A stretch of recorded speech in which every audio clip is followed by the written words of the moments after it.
नमस्कार, news take के Y factor में आपका स्वागत है। मैं हूं योगेश मिश्र। चीन में लोकतंत्र नहीं है। दुनिया के पैमाने में जब लोकतंत्र की बहाली हो रही है, तब भी चीन जहां लोकतंत्र नहीं है, वहां भी लोकतांत्रिक देशों की तरह से अंतर्राष्ट्रीय स्तर पर चीन को मान्यता मिली हुई है। ये हैरत की बात है। चीन अपने ढंग से रहने वाला देश है। वहाँ की चीज़ें न तो बाहर आती हैं, न चीन के बारे में सही जानकारी किसी को उपलब्ध हो सकती है। हालांकि चीन दूसरे देशों के बारे में बहुत ज़्यादा दिलचस्पी लेता है और हाल फिलहाल चीनी कन्फ्यूशियस इंस्टीट्यूट्स के खुलासे के बाद यह तो पता ही चल गया कि चीन दूसरे देशों की जानकारी हासिल करने के लिए किस तरह अपने इंस्टीट्यूट का इस्तेमाल करता है। हालांकि ऊपरी तौर पर कहा तो यह जाता है कि इंस्टीट्यूट दुनिया भर के तमाम देशों में सिर्फ चीनी भाषा सिखाने का काम करता है, लेकिन अभी जो खुलासा हुआ है, जो तथ्य सामने आए हैं, उससे यह सत्य पता चला है कि चीन दूसरे देशों में जासूसी करने के लिए इस इंस्टीट्यूट का इस्तेमाल कर रहा है। कन्फ्यूशियस इंस्टीट्यूट को चीनी कम्युनिस्ट पार्टी द्वारा चीन के विदेशी प्रचार सेटअप का एक महत्वपूर्ण हिस्सा बताया गया है। यह बीजिंग के वैश्विक सॉफ्ट पावर प्रयास का एक प्रमुख स्तंभ है। कन्फ्यूशियस इंस्टीट्यूट दरअसल चीन की सरकारी संस्था हेनबेन का ब्रेन चाइल्ड है।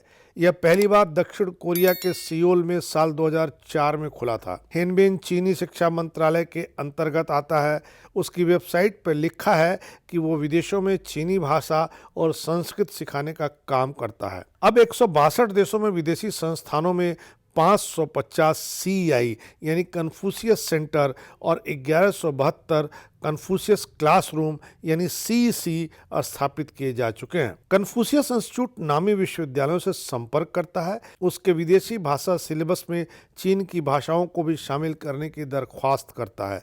बदले में वो कॉलेज, बिल्डिंग, टीचरों और दूसरी ज़रूरतों के नाम पर बड़ी फंडिंग करता है। बताया जाता है कि इसके लिए चीन की कम्युनिस्ट पार्टी सालाना 10 अरब डॉलर का फंड करती है। कन्फ्यूशियस संस्थान उस देश के नागरिक को इस परिसर में लाते हैं। वहाँ के परिसर में चीन सरकार द्वारा अनुमोदित सामग्री का उपयोग करके चीनी भाषा और चीनी संस्कृति के बारे में जानकारी देते हैं। चीनी शिक्षा मंत्रालय बीजिंग को लाभ पहुंचाने वाले अतिरिक्त संबंध बनाने के लिए लीवरेज के रूप में इसका उपयोग करते हुए CI कार्यक्रम को वित्त पोषित करता है। America, Denmark, Netherlands, Belgium, France और स्वीडन में कुछ कन्फ्यूशियस इंस्टीट्यूट के बंद होने की सूचना मिली है। इस प्रतिक्रिया का सामना करते हुए चीन अब कार्यक्रम की रीब्रांडिंग कर रहा है।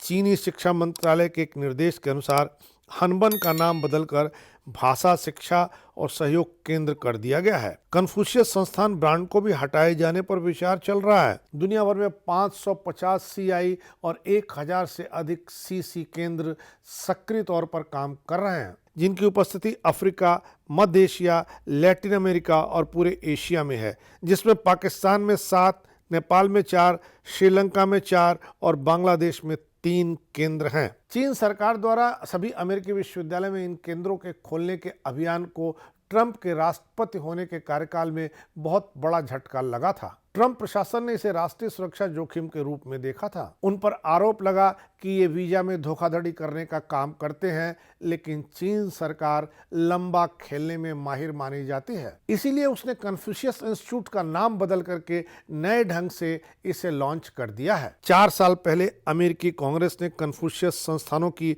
मेजबानी करने वाले कॉलेजों और विश्वविद्यालयों से अनुदान राशि में कटौती की थी। फिर तत्कालीन विदेश मंत्री माइकल पोम्पियो ने CI की जांच की। शिक्षा विभाग ने विदेशी उपहारों की रिपोर्ट करने में कॉलेजों की विफलताओं पर कार्रवाई की।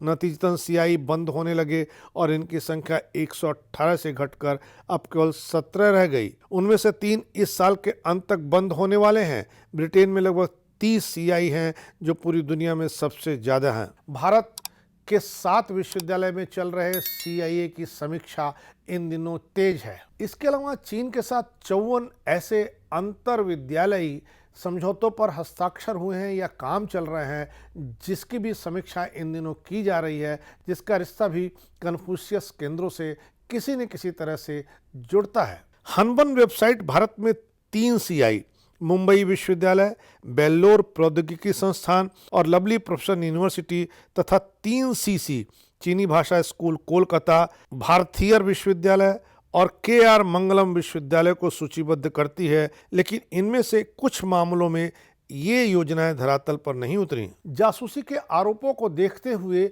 विश्वविद्यालय अनुदान आयोग ने एक आदेश जारी किया और कहा कि जिन भी विश्वविद्यालय में कन्फ्यूशियस सेंटर या कन्फ्यूशियस क्लासरूम चल रहे हैं उन्हें फॉरेन कंट्रीब्यूशन एक्ट फेरा के तहत क्लियरेंस लेना ही होगा। 29 जुलाई को केंद्रीय शिक्षा मंत्रालय ने पत्र भेज करके ऐसे विश्वविद्यालयों से जानकारी मांगी है कि आपके यहाँ कन्फ्यूशियस सेंटर या चीनी भाषा सिखाने के कितने केंद्र चल रहे हैं, इनके बारे में विस्तार से बताया जाए। इसे विदेशी संस्थानों के साथ साझेदारी में काम करने की समीक्षा का हिस्सा बताया गया है। दुनिया भर में जिस तरह कन्फ्यूशियस सेंटर और कन्फ्यूशियस क्लासरूम बंद हो रहे हैं, भारत में जिस तरह समीक्षा हो रही है, इससे चीन की नीयति का खुलासा हो रहा है और यह धीरे धीरे दुनिया भर को पता चलने लगा है कि चीन अपने इन केंद्रों के माध्यम से आखिर क्या कर रहा है। जासूसी के राज धीरे धीरे खुल रहे हैं। देखना है दुनिया के पैमाने पर चीन अब रीब्रांडिंग किस तरह करता है और अपने इन केंद्रों के मार्फत जो कुछ कर रहा था उसे करने के लिए कौन सा चेहरा अख्तियार करता है। इस बार इतना ही। अगली बार फिर मिलेंगे किसी नए सवाल पर नए ढंग से बात करने के लिए। तब तक के लिए नमस्कार।